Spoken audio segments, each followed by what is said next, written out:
வணக்கம் நண்பர்களே. நம்ம சேனல் வினுவின் கதைகளுக்கு அனைவரையும் வரவேற்கிறேன்.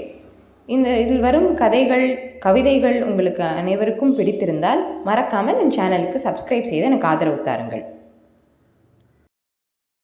நண்பர்களே, நம்ம தொடர்கதை காதல் படகு அதோட பகுதி 20. கதைக்குள் செல்வோமா நண்பர்களே? அன்றைய காலை திருமணத்திற்கே உரிய பரபரப்போடு விடிந்திருக்க மண்டபமே மங்கள வாத்திய ஒளியால் நிரம்பியிருந்தது. தயாராகி முடித்தவள் முதல் அழைப்பாய் முகுந்தனை அழைத்தாள். பராமலரே, தனியா இருக்கியா தங்கமே? ஆமாம் என்றதும் அழைப்பு துண்டிக்கப்பட முகுந்தன் என்னவென்பதாய் பார்த்த நேரம் வீடியோ காலில் அவனை அழைத்தாள்.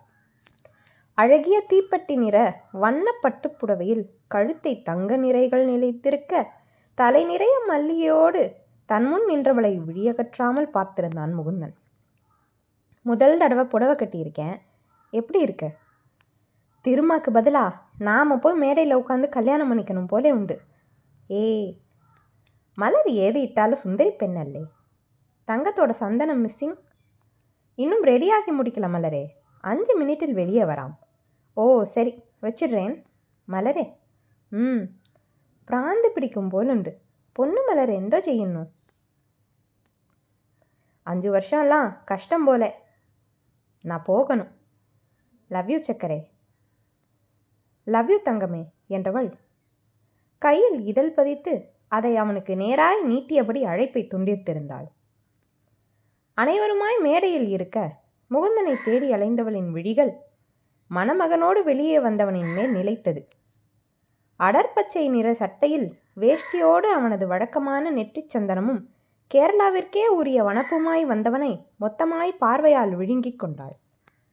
தன்னவளது விழிகளின் பாராட்டுதல்கள் ஆணவனை லேசாய் வெட்கம் கொள்ளச் செய்ய அந்த குறுச்சிரிப்பு இன்னும் அழகு சேர்ப்பதாயிருந்தது. குறித்த நேரத்தில் அனைவரின் ஆசீர்வாதத்தோடு திருமாவளவன் கன்னிகாவின் கழுத்தில் மங்கள நான் பூட்டி மனைவியாக்கியிருந்தான். மணமக்களுக்கு பின்னே நடுவில் நின்றவளாய் மங்கை இருவரையும் கட்டிக்கொண்டாள். வாழ்த்துக்கள் 2 பேருக்கும், ரொம்ப வருஷம் சந்தோஷமா இருக்கணும் என்று உற்சாகமாய் கூற போட்டோகிராஃபர் அப்படியே அவளை நிற்க வைத்து போட்டோ எடுத்துக்கொண்டார். ஒவ்வொருவராய் பரிசு கொடுத்து புகைப்படம் எடுத்து என பொழுது கழிய முகுந்தன் திருமாவிற்கு தங்க மோதிரம் அணிவித்தான். எதுக்கு இதெல்லாம் முகுந்தன், நீங்க வந்ததே எனக்கு போதும். இருக்கட்டும் திருமா, இந்த 2 நாளும் அவ்வளோ என்ஜாய் பண்ணேன். என் கசின் கல்யாணம் போல் இருந்தது. அதன் பின் உணவை முடித்து அனைவரிடமும் விடை பெற்று கிளம்ப தயாரானவன் தனது பையை எடுத்துக்கொள்ள வீட்டிற்கு செல்ல வேண்டும் என்று கூறினான். கார்த்திகேயன் அவனை அழைத்துச் செல்வதாய் கூற மங்கை தானும் சென்று அப்படியே உடை மாற்றி வருவதாக கூறினாள். மூவருமாய் காரில் கிளம்பி வீட்டை அடைய கார்த்திக் தானும் உடைமாற்றி வருவதாய் கூறி உள்ளே சென்றான். மாடியில் தனது அறைக்கு வந்தவள் வேகமாய் உடை மாற்றிவிட்டு முகுந்தனை தேடி ஓடினாள். சரியாய் அதே நேரம் முகுந்தனும் அறையிலிருந்து வெளியே வர அவன் மீது இடித்து நின்றிருந்தாள். அவுச், சாரி வலிக்குதா? அதெல்லாம் இல்லை, என்னாச்சு, ஏன் இவ்வளோ அவசரம் என்றதற்கு ஒன்றும் பேசாமல் அவனது மணிக்கட்டை பிடித்து தன் கையில் வைத்திருந்த சிகப்பு கயிறை அவனுக்கு கட்டிவிட்டாள். எந்தாது மலரே? அண்ணனுக்கு பத்திரிக்கை வச்சு கும்பிட போனப்போ சாமி கிட்ட வச்சு வாங்கின கயிறு. நான் கண்ட நேரம் கண்ட இடமெல்லாம் சுத்துறேன்னு எனக்கு கட்டி விட்டாங்க. நான் உனக்கு எடுத்து வச்சே தங்கம், பத்திரமா இருக்கணும் என்றவள் கையில் இருந்த திருநீரை அவனுக்கு பூசிவிட்டாள்.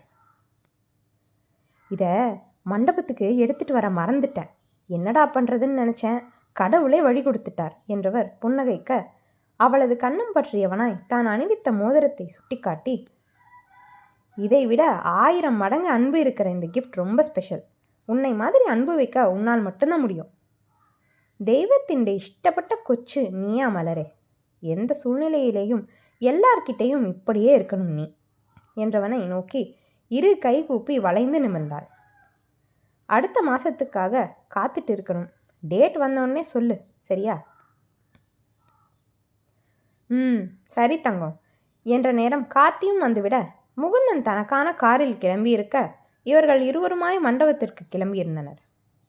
பாப்பா, சொல்லு கார்த்தி மாமா, முகுந்தனும் நீயும் லவ் பண்ணுறீங்களா? மாமா, நீ பொய் சொன்னாலும் அவர் கையில் இருந்த நம்ம சாமி கயிறும் திருநீரும் பொய் சொல்லாது பாப்பா. உங்கள் அப்பா கூட பிறந்தவங்க எத்தனை பேருன்னு தெரியுமா உனக்கு? என்ன மாமா பேசுகிற நீ? கேட்டதுக்கு பதில் சொல்லு. சித்தப்பா, அப்புறம் உங்கள் அம்மா. இதை தவிர ஒருத்தர் இருக்காங்க. கண்டிப்பாக இன்னும் உயிரோட தான். ஆனால் அவங்களை பற்றின ஏதாவது ஒரு தடயம் உன் வீட்டில் இருக்கா? அதுக்கு காரணம் காதல்.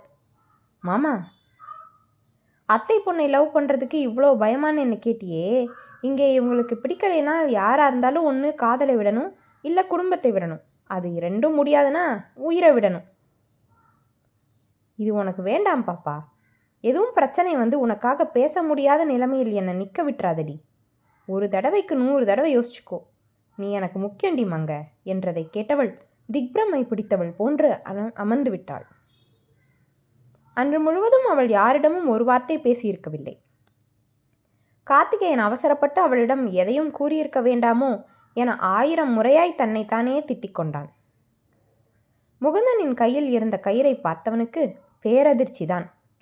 அது இந்த குடும்பத்து பிள்ளைகளுக்கு என பூஜையில் வைத்து வாங்கி வந்ததாய் அவன் தாய் கூறியதை கேட்டவனுக்கு இதை எப்படி சாதாரணமாய் எடுத்துக்கொள்ள இயலும்? முத்துப்பாண்டியையும் கணியனையும் நினைத்தால் நாவெல்லாம் வறண்டு போனது கார்த்திகேயனுக்கு. அதனால்தான் நினைக்காததையெல்லாம் மங்கையிடம் கொட்டி விட்டிருந்தான். இப்போது மங்கையின் முகமாற்றத்தை அனைவரும் கவனித்து விட்டால் தேவையில்லாத பிரச்சனைகள் வருமே என்று நினைக்க நினைக்க தலையே வெடித்து விடும் போல இருந்தது. அமுதினி அவளிடம் ஏதோ விசாரிப்பதும் நகர்வதுமாய் இருப்பதை கவனித்தவன் அவளிடம் மங்கையை அழைத்து வருமாறு மாடி அறைக்கு வருமாறு கூறினான். மாமா, வா அமுதினி என்றவன் அவள் அருகில் அமைதியாய் நின்றிருந்தவளைத்தான் பார்த்திருந்தான். இப்போ ஏன் இப்படி இருக்க பாப்பா? அவ்வளோ பெரிய விஷயத்த சொல்லிட்டு ஏன்னு கேட்குற? நான் சொன்னது உண்மைதான். அதுக்காக இப்படி எல்லாரும் உன்னை கவனிக்கிற அளவு அப்பட்டமாக முகத்தை வச்சுட்டு இருப்பியா நீ? என்ன நடக்குது இங்க? சொல்லுங்க மாமா, உங்கள் 2 பேருக்கும் எதுவும் சண்டையா? அதெல்லாம் ஒன்றுமில்ல அமுதினி. அம்மு, நம்ம அப்பத்தாக்கு எத்தனை பசங்க? ஒன்றைத்தான் கேட்குறேன், சொல்லு. கார்த்தி மாமா என்னென்னவோ சொல்கிறான். என்ன மாமா அது? இவகிட்ட எதுக்கு சொன்னீங்க? கடைசி வரை நான் பைத்தியக்காரியாவே இருக்கணும்னு சொல்கிறியா? நீ வேற ஏண்டி? என்ன மாமா இது? இவன் லவ் பண்ணுறா அமுதினி. என்ன வேற என்ன செய்ய சொல்கிற? எனக்கும் தான் தெரியும். அதுக்காக புரிஞ்சுதான் பேசுறியா? மாமா எப்போவோ நடந்தது. என்ன நடந்ததுன்னு கூட நமக்கு தெரியாது. நான் காலேஜில் சேர்ந்த நேரம் என்னை பயமுறுத்த தான் எங்கள் அம்மா அந்த விஷயத்தையே சொன்னாங்க.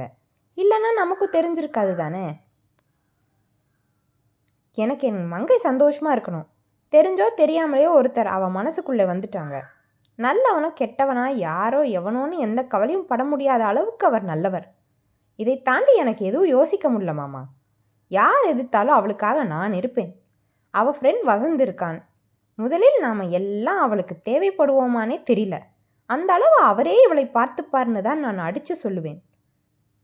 இங்கே பாருடி, நீயும் தேவையில்லாதே மனசில் போட்டுட்டு சுத்தாத. எப்போவோ எங்கேயோ போனவங்களாவே இருக்கட்டும். உனக்கு அப்படி ஒரு நிலைமை வர நான் விடமாட்டேன். நீ கேட்டதை இங்கேயே மறந்துட்டு வெளியே வா, புரியுதா? அமுதினி, போதும் மாமா. இவங்களுக்கு எல்லாம் பயந்து பயந்து வாழ்ந்தது என்னோட போகட்டும். என் தங்கச்சியாவது அவளுக்கு பிடிச்ச வாழ்க்கையை வாழட்டும். அம்மு, எனக்கும் காலேஜில் ஒருத்தரை பிடிச்சது. ஆனால் அம்மா சொன்ன விஷயந்தான் பூதமாக என் கண்ணை மறைச்சது. காதலை என்னோட பிடித்தத்தை சொல்லவே இல்லை. காரணம், இவங்களோட குடும்ப கௌரவம், சாதி மரியாதை எல்லாத்தையும் என் தலையில் இறக்கி வச்சாங்க. என்ன மாதிரி ஒருத்திக்காக 2 தடவை அவங்க சூசைட் அட்டம் பண்ணினாங்க. காலில் விழுந்து மன்னிப்பு கேட்டு வாழ்க்கையை பார்க்க சொல்லிட்டு வந்தேன்டி. அன்னைக்கு என் மனசு பட்டப்பாடு எனக்கு மட்டும்தான் தெரியும். இப்போ எதுக்கு இந்த தேவையில்லாத பேச்செல்லாம்? மூஞ்சியை கழுவிட்டு எல்லாத்தையும் மனசுலேருந்து தூக்கி போட்டுட்டு வந்து சேரு. மாமா, உங்களுக்கும் தான், வாங்க போலாம் என்று முன்னே சென்றவளை பார்த்த வண்ணம் சிலையாகி நின்றிருந்தனர் கார்த்திகேயனும் மங்கையும். நண்பர்களே, இத்தோடு இந்த பகுதி நிறைவடைந்தது. மீண்டும் அடுத்த பகுதியில் சந்திப்போம். இந்த கதை உங்கள் அனைவருக்கும் நிச்சயம் பிடித்திருக்கும் என்று நம்புகிறேன். மறக்காமல் என் சேனலுக்கு சப்ஸ்கிரைப் செய்து எனக்கு ஆதரவு தாருங்கள். நன்றி.